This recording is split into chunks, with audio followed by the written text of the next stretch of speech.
नमस्कार बंधुओं, धर्म प्रदर्शक पथ पर पुनः आप सभी का हार्दिक स्वागत करते हुए आज आप सभी के मानसिक उन्नति में धर्म का क्या महत्व होता है बताने जा रहा हूँ। जो अपने मन को उन्नति करता है, मन को विकसित करता है, उसके अंदर धर्म का प्रवाह भरता है, निश्चित रूप से उसका मानसिक संतुलन भविष्य में, वर्तमान में ठीक ठाक बना रहता है। तो उपनिषद क्या कहते हैं, आइए उस पर हम जानते हैं।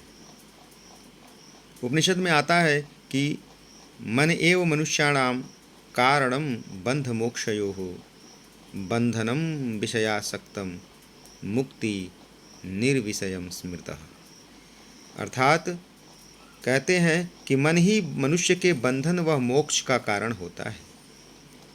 जिसका मन विषयों से भरा हुआ होता है वह बंधन के कारण अपना विकास नहीं कर पाता, और जो विषयों से अनासक्त होता है अर्थात विषयों से ऊपर उठा हुआ होता है, तटस्थ रहता है, वह उसका मन उसी का मुक्ति कर देता है, मुक्ति का प्रदाता बन जाता है। इसलिए हमें अपने यदि मन पर यदि विजय हासिल करना है तो उसको धर्म से जोड़ना होता है। आगे श्री गुरु ग्रंथ साहिब जी में भी आता है कि मन तू ज्योत स्वरूप है अपना मूल पछाड़। अर्थात आपका स्वरूप मन के ऊपर निर्भर करता है। मन के अंदर यदि हम ईश्वर को जोड़ कर रखेंगे तो निश्चित रूप से हमारा मानसिक विकास भी संभव हो सकता है। आइए, मनुष्य एक सामाजिक प्राणी है, वह ईश्वर द्वारा बनाई हुई एक सर्वश्रेष्ठ रचना है। मनुष्य एकमात्र प्राणी है जिसका सभी जीवों से ज़्यादा मन व बुद्धि का विकास हुआ है। इसके पीछे मनुष्य के विकास का कारण शिक्षा, संस्कार, समाज, प्रकृति और धर्म का विशेष महत्व होता है। हम जो धार्मिक कार्य करते हैं उन कार्यों से हमारे मन को शक्ति व एकाग्रता प्राप्त होती है। जिस समय मनुष्य किसी भी धर्म संबंधी स्थल पर जाते हैं तो वहाँ हमारे मन में एक सकारात्मक सोच उत्पन्न होती है, जिससे हमारा मन धर्म से प्रेरित होकर अच्छे मार्ग की ओर अग्रसित होता है। मनुष्य के मन की वृद्धि के लिए धर्म का बहुत ही महत्वपूर्ण स्थान है। हमारा उद्देश्य है मानसिक उन्नति में धर्म का महत्व के बारे में बताना है। धर्म क्या है, इस पर पहले हम चर्चा कर लेते हैं। धर्म एक विशाल सनातन सत्य है। इसे निश्चित परिभाषा में बांधना मनुष्य की वैचारिक शक्ति पर बंधन लगाने का समान होता है। धर्म संस्कृति की ध्री धातु से बना है। इसका स्पष्ट अर्थ है धारण करना। काल, परिस्थिति और समय के अनुसार जो धारण किया जाए वही धर्म है। धर्म की अनेक परिभाषाएं जो हमें पुराणों और ग्रंथों में पाई जाती हैं उसका मैं स्वरूप बता रहा हूँ। जो शक्ति मानव को एक रखती है वही धर्म है। जो चीज़ इंसान को हैवान से अलग करती है वही धर्म है। ईश्वर और मनुष्य के बीच जो कड़ी का कार्य रूप में संबंध स्थापित करती है वही धर्म है। जो मनुष्य के नैतिक कर्तव्यों को मान्यता प्रदान करे वही धर्म है। अब धर्म पढ़ लिया हमने, अब मन क्या है यह भी जानना जरूरी है। हमारा यह शरीर 24 तत्वों से बना है मित्रों, जिनमें से एक महत्वपूर्ण तत्व है मन। मन हमारी समस्त इंद्रियों को वश में रखती है, इसलिए मन को इंद्रियों का राजा कहा जाता है। जैसे कहा भी गया है कि मन एव मनुष्याणाम कारणम बंध मोक्षयोः बंधनम विषयासक्तम मुक्ति निर्विषयम स्मृतः। आगे हम यह जानेंगे कि मन ही मनुष्य के बंधन एवं मुक्ति का कारण है। मन जब विषयों की ओर आसक्त हो जाता है तो वह बंधन में पड़ जाता है, तथा जब निर्विषय होने पर वही मन मुक्ति का प्रदाता बन जाता है। मानसिक उन्नति को बढ़ाने वाले धार्मिक कारण कौन कौन से हैं? धर्म स्थलों का भ्रमण करने से, धर्म ग्रंथों का अध्ययन और अध्यापन करने से, धार्मिक अनुष्ठान संपन्न करने से और योग करने से हमारी मानसिक उन्नति बढ़ती है। धर्म स्थलों का भ्रमण करने से कैसे मानसिक उन्नति होती है? जब हम किसी भी धर्म स्थल पर भ्रमण करने के लिए जाएंगे तो वहाँ के धार्मिक वातावरण से हमारा मन शांति को प्राप्त करेगा और एकत्रित हो जाएगा, जिसके कारण हमें मन को परमेश्वर में लगाने में मदद मिलती है। वहाँ के भ्रमण से हमारा मन धार्मिक वह पवित्रता को प्राप्त करता है, जिससे हमारे मन की धार्मिक व आध्यात्मिक वृद्धि होती है। हमारा मन सत्मार्ग की ओर अग्रसर होता है। धर्म ग्रंथों के अध्ययन से मानसिक उन्नति कैसे संभव है, इस पर विचार करते हैं। हमारे धर्म ग्रंथों का अध्यापन करने से भी हमारे मन की उन्नति होती है, उनसे हमें ज्ञान प्राप्त होता है और साथ ही साथ हमसे क्या बुरा है और क्या अच्छा है, किस कार्य को करना चाहिए और किस कार्य को नहीं करना चाहिए, यह भी हम किसी धार्मिक ग्रंथ को पढ़ते हैं तो हमारे मन की एकाग्रता बढ़ती है। धर्म ग्रंथों से हमें शिक्षा प्राप्त होती है कि सदा सत्य बोलना चाहिए, किसी भी जीव को न सताना, हमें जो प्राप्त हुआ है उसी में संतुष्ट रहना आदि गुणों की वृद्धि होती है। धर्म ग्रंथों से हमें सदा अच्छे रास्ते पर चलने और बुरे कर्मों का त्याग करने की शिक्षा भी प्राप्त होती है। इस प्रकार धार्मिक ग्रंथों का अध्ययन हमारी मानसिक उन्नति में सहायक होता है। अगला कारण है योग। योग द्वारा भी हम मानसिक उन्नति कर सकते हैं। कैसे? योग दर्शन भी भारतीय दर्शनों में से एक दर्शन शास्त्र है, जिनके प्रणेता महर्षि पतंजलि हैं। हमारे हिंदू धर्म में योग द्वारा मन को नियंत्रण करने का प्रयास किया गया है, जिसके 8 अंग हैं: यम, नियम, आसन, प्राणायाम, प्रत्याहार, धारणा, ध्यान और समाधि। योग के इन अंगों का पालन करने से हमारी मानसिक व शारीरिक वृद्धि होती है। इसमें मन में शांति, धैर्य एवं एकाग्रता को धारण करने की क्षमता बढ़ जाती है।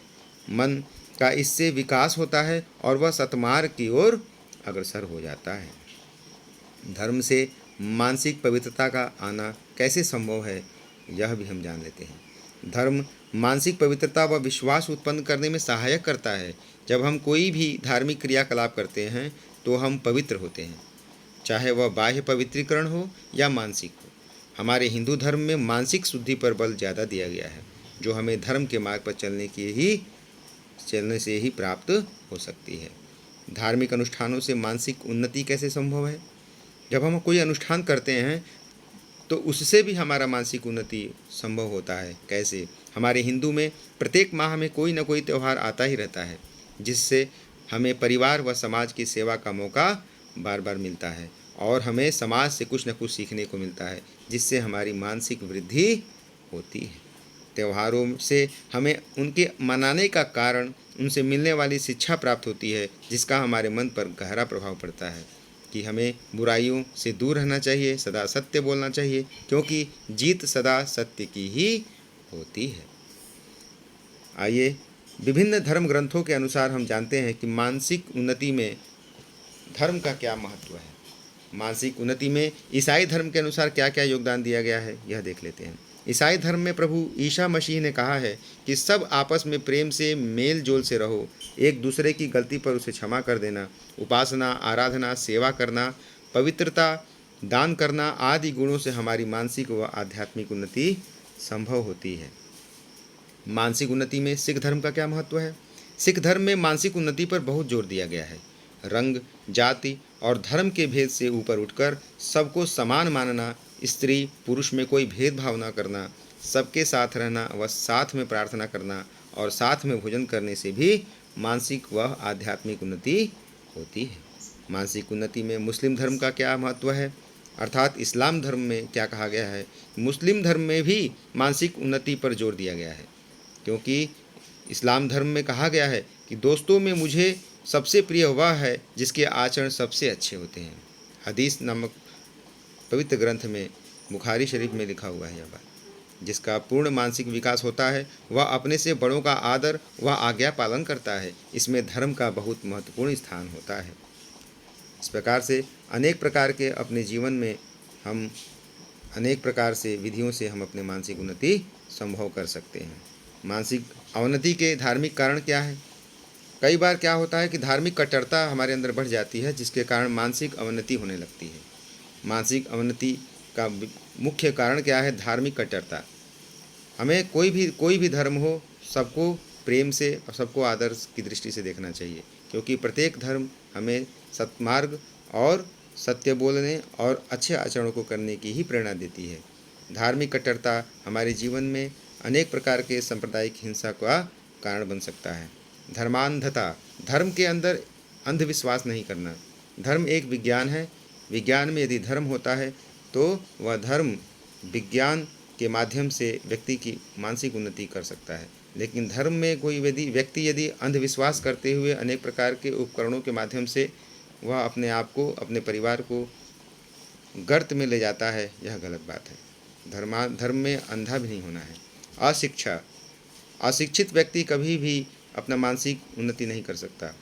शिक्षा हमारा प्रथम अधिकार है। सबसे पहले हमें शिक्षा को ग्रहण करना होगा। शिक्षा का अर्थात होता है प्रकाश। जहाँ प्रकाश है वहाँ अंधकार नहीं है, और जहाँ अंधकार है वहाँ प्रकाश नहीं है। अर्थात शिक्षा हमें ग्रहण करना चाहिए। अशिक्षित व्यक्ति भी मानसिक उन्नति का कारण बनता है।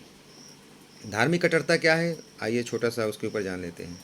हमारे मानसिक विकास में अवनति का मुख्य कारण एक धार्मिक कट्टरता भी है। हम अपने धर्म के अतिरिक्त किसी भी धर्म को सम्मान व आदर नहीं देते, एक दूसरे को नीचा दिखाने का प्रयास करते हैं, एक दूसरे पर कटाक्ष करते हैं। यह हमारी मानसिक उन्नति में बाधक होता है। धार्मिक धर्मांधता क्या है, हम धर्म के मामले में अंधे होते हैं। हमें कोई भी चाहे धर्म की गलत शिक्षा दे दे तो हम उस पर विश्वास कर लेते हैं और एक दूसरे से वैर भाव रखने लगते हैं, जिससे हमारा मानसिक विकास रुक जाता है।